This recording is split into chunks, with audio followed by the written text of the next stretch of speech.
Hey everybody, it's Brian Shannon from AlphaTrends.net. Today's Friday, June 17th, 2016. Let's look at the numbers. First thing to point out here is the S&P 500, the Spider, did pay a dividend of $1.08 today, so it wasn't as bad as it seems, but we did still finish with a loss for all of the equity indexes except for the commercial real estate, and the dollar gained a little bit of ground, as did bonds. But otherwise, the caution that we had come into this week with the market looking guilty till proven innocent did in fact was in fact that is the correct stance to take, as it typically is with a declining 5-day moving average. So what we're going to do is start out by looking at the S&P 500, the cash index, rather than the SPY.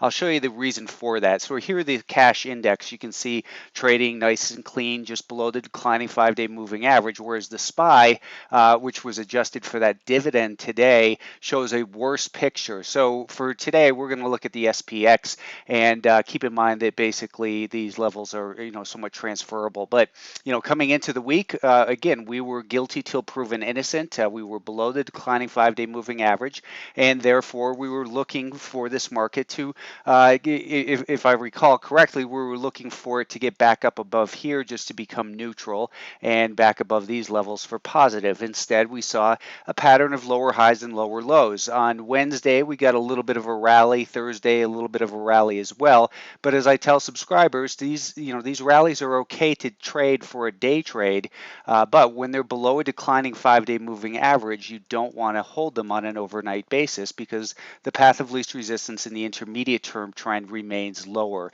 Backing it up to the daily time frame, we can take a look. Actually, let's go to a 30-minute time frame and take a look since the lows of last month, because if we take a look at the Fibonacci level in here, you can see that we slightly undercut the 61.8% retracement, and we're able to bounce, and now that level's held as support. Going into next week, I think that we still have to give this a very cautious outlook. We've got a big catalyst coming, which maybe provides a relief rally, but I think from this point, a potentially bullish scenario, if we were going to look for one, would be for it to rally up towards this level, come back down, maybe hang out near that 5-day moving average, see the 5-day moving average flatten out, and then be able to continue to move back higher again.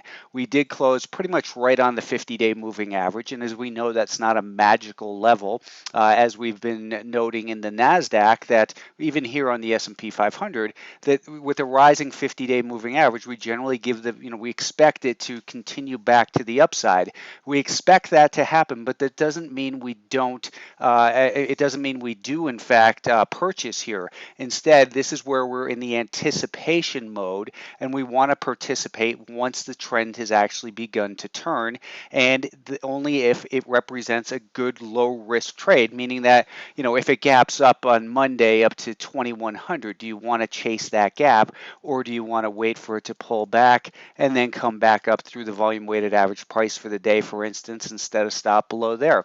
It all depends, as I always say, upon your time frame and your risk tolerance, and how much time you have to commit to the market. But back to the Nasdaq, same thing here. This is kind of the same scenario I outlined on Thursday for subscribers. I said if we can rally up back above the 5-day moving average and then pull back, then perhaps we can see that 5-day moving average flatten out. That, of course, didn't happen. Instead, we continued to sell off here, and we are, I think it's gone a little bit further than I'm comfortable with, thinking that it's going to be able to pose a full recovery. It's that with Fibonacci, the theory is that if it pulls back more than 61.8%, it's no longer a pullback, but instead a failure of this prior rally.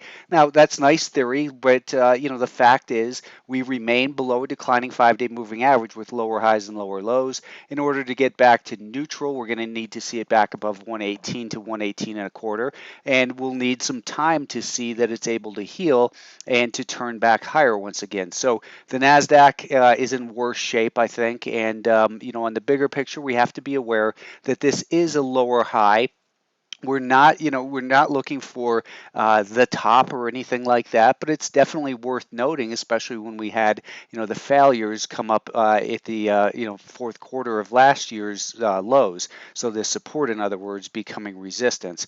But again, right now we're in an intermediate term time frame. That means the odds do not favor long purchases here. So just continue to stay on the sidelines or be, very short term tactically oriented with the shorter term time frames. The Russell 2000, here again, I was pointing out a potential scenario that if the market rallied up to this little resistance we had seen earlier in the week and then pulls back down. And again, this is, I provide this on YouTube and, in the email once a week. This is something I do every single day for subscribers. This does still look like an important level. If we're to rally up towards that, I would prefer that it then pulls back a little bit before maybe turning back up again. That's just, makes for an easier type of trade to manage, because then we would be able to purchase it, let's say, right here with a stop underneath the most recent relevant higher low, which could be there. Now, the Russell 2000 is still guilty till proven innocent on the intermediate term time frame. It's encouraging to see here that it came down to the 50-day moving average and found support there intraday and bounced. And that was also the location approximately of a 50% retracement of this most recent move. So still a healthier market in the Russell 2000. And of course, we also see that this prior area of resistance did in fact hold as support. So the Russell 2000 is more encouraging and showing more hope, but it's still below a declining 5-day moving average. I think for the buyers to regain control, you're going to need it back up above this area in here. So it's still cautious going into next week. And semiconductors, which had been, obviously have pulled back as well. Let's just take a look at the numbers because they've been super strong. But, this week the semiconductors lost 2%. Biotechs, which we'll see in a moment, got slaughtered once again. But back to the semiconductors, we still see a pattern of lower highs and lower lows with a declining 5-day moving average. And when that happens, we remain very cautious about the intermediate term trend, and we look at things such as the volume weighted average price from the May low, which it's struggling to hold, and we look at the Fibonacci off of there, which we've only come down and retraced at this point 38.2% retracement, and that's potentially support. It's potentially support in here because this prior resistance, but just as we didn't want to short because this might have been prior support, we don't want to buy because this prior support may have become resistance. We didn't want to short here. We don't want to buy here. Why? Because we are still below a declining 5-day moving average. And that area over there, over here, we were above a rising 5-day moving average. So, we want to be aware of the bigger picture. If it's hard to believe what you're seeing, cash is a better position. I think 56.50 to 56.75 is basically our neutral zone, and then getting above and holding above that level creates a more bullish scenario once again for the semiconductors, which are longer term much healthier. Obviously, much healthier than the biotechs, which are still, we've still got a declining 20, 30, and 40 week moving average, which means a 100, 150, and 200 day. Now down to this daily time frame, we've seen zero evidence of support. A lot of people were looking for support at the 50-day moving average or maybe the 20-day moving average, but we sliced right through those levels, and there was no reason to buy a pullback to a 50-day moving average because you're just guessing. And the more important thing is the intermediate term trend remains lower. It's lower highs and lower lows. It's a declining 5-day moving average. To become more neutral in the intermediate term, probably need 265, but even there, there's nothing to be excited about with this group. It's just in a choppy mess, and as they say, I think it applies well here. If they don't scare you out on the way down, perhaps they'll wear you out in the choppy action of the biotechs. Apple this week lost ground, and we came in as a short idea for the week, and I was talking about the potential of it to come down to the volume weighted average price from the shakeout low we had seen last month.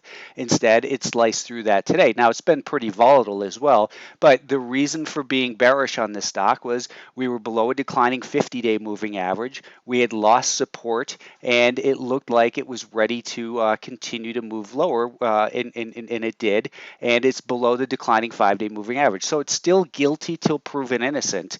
You could say, well, where's a potential level of support? You could look at the Fibonacci off of this move, and maybe it's going to pull back all the way down to 94. I don't think that would be unreasonable, and I think it would catch a lot of people off guard. But moving back down to 94, where we had this prior resistance, still seems quite reasonable to me for a stock that's in a longer-term downtrend. The weekly time frame is still clearly showing a pattern of lower highs and lower lows. There's been good bounces that get people excited along the way in here, but for a true bottom to form, we need the longer-term moving averages to flatten out, and then it's safe to buy when we have the longer-term moving averages heading higher. Until then, we're looking at it even on the weekly time frame as guilty till proven innocent, a stage 4 decline.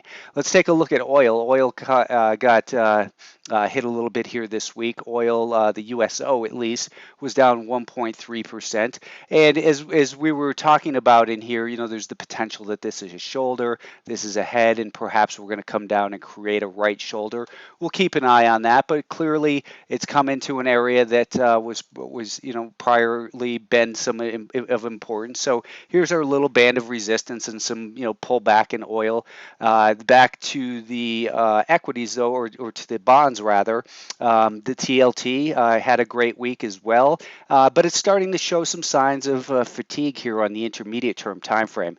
A couple weeks ago, as we broke above that rising 5-day moving average and started showing a pattern of higher highs and higher lows, well, now we have a little bit of key support here near 135, and breaking below that would cause it the 5-day moving average to flatten. I think the best scenario would be for would be something like this, as far as if you're looking to trade a pullback within a primary uptrend here, because obviously we still remain in a longer term uptrend in treasury bonds, and of course that means yields coming down. A couple stocks to watch next week. Look at IGT.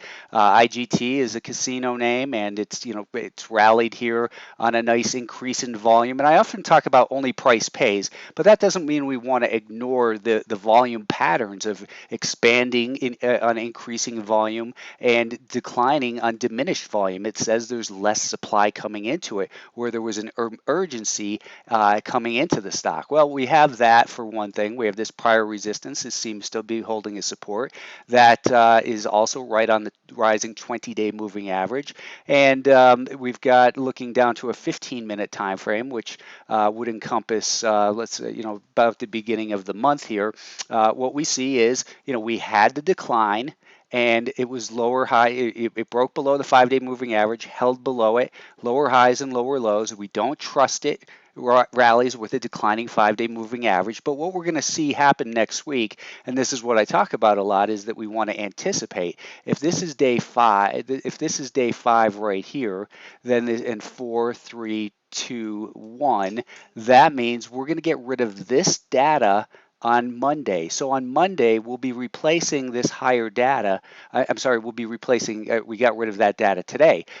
On Monday, we'll be replacing this data in the 5-day calculation. So if it just turns sideways here, well, this 5-day moving average will flatten out. And then what we would be looking for is likely a break above this level, and then a stop underneath the most recent relevant higher low. To me, it wouldn't be that high or low. Worst case, probably in here, maybe even closer to the 5-day moving average for a stop. So in other words, I'd be looking to buy maybe at $19.15 with a stop near $18.80 a share, and looking for trend continuation. We had a stage 2 uptrend over here, stage 3 distribution, stage 4 decline, stage 1 accumulation. A higher high here puts it in a stage 2 uptrend on the intermediate term time frame, which is in alignment with the longer term uptrend being higher as well. So it's at that point where we have trend alignment. That's the title of my book, and this is the way I like to look at the market, because then we have the definition of trend is a higher high right here. We don't buy pullbacks. We don't buy when it's doing nothing. We anticipate in here. We participate, and we set our stops and manage risk. If it gets back below there, then I would be out personally. MGM is another one that looks similar. MGM is in a longer term. It's broken some important resistance in here, and I would say keep an eye on this one using this similar type of approach.